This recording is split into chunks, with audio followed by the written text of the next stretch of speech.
for their political work and because Leonard was a Jew.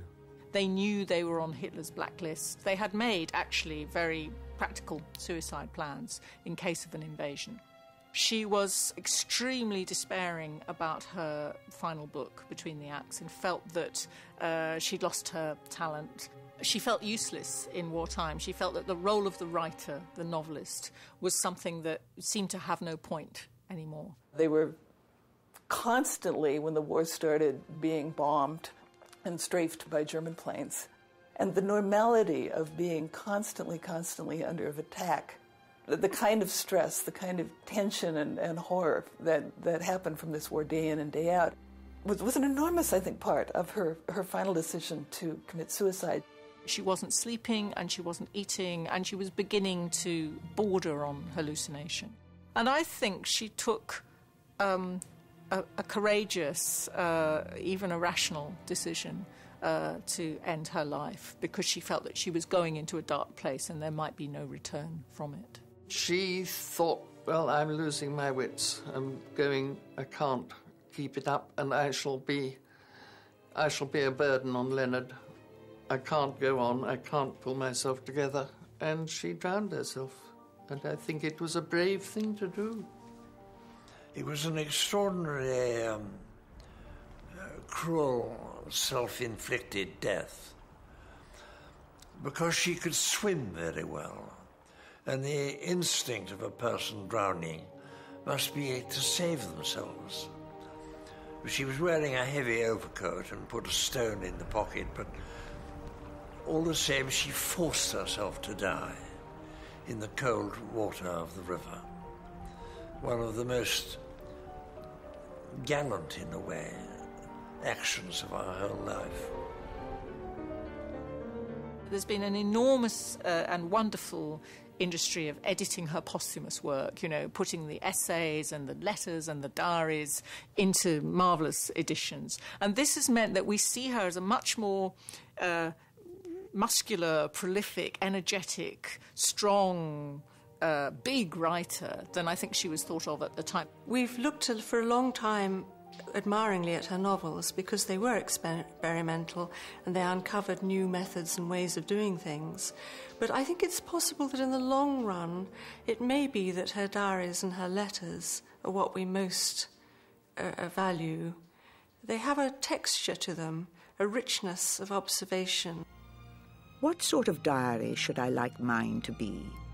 Something loose-knit and yet not slovenly, so elastic that it will embrace anything, solemn, slight, or beautiful that comes into my mind. I should like it to resemble some deep old desk or capacious hold-all in which one flings a mass of odds and ends without looking them through. I should like to come back after a year or two and find that the collection had sorted itself and refined itself and coalesced, as such deposits so mysteriously do, into a mould, transparent enough to reflect the light of our life, and yet steady, tranquil compounds with the aloofness of a work of art. She once said to me, nothing has really happened until it's been described. And she meant described in words. Therefore, she said, write a lot of letters to your family and friends. Keep a diary, she said. Don't let a day pass without recording it, whether anything interesting has happened or not. Something interesting happens every day, she said.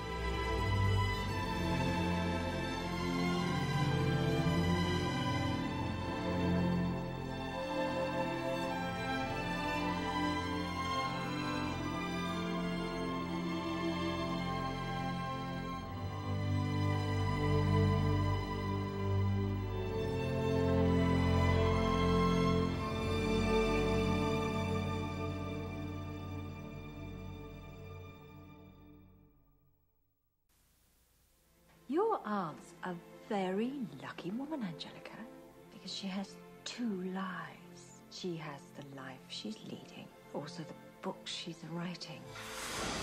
Mrs. Dalloway said she would buy the flowers herself. Mrs. Dalloway said she would buy the flowers herself. Sally, I think I'll buy the flowers myself. 3 different women. This life, it's what I've always wanted. I had an idea of our happiness. Each living a lie. I wish, for your sake, Leonard, I could be happy in this quietness. Each putting someone else's life. Good morning, Mrs. Dalloway. First. That is what we do. That is what people do. They stay alive for each other. What about your own life? Just wait till I die. Then you'll have to think of yourself. Mom, what's happening? He gives me that look to say, your life is so trivial. It only matters if you think it's true.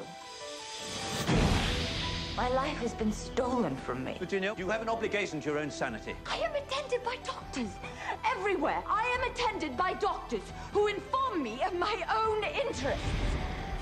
Baking the cake for Daddy to show him that we love him.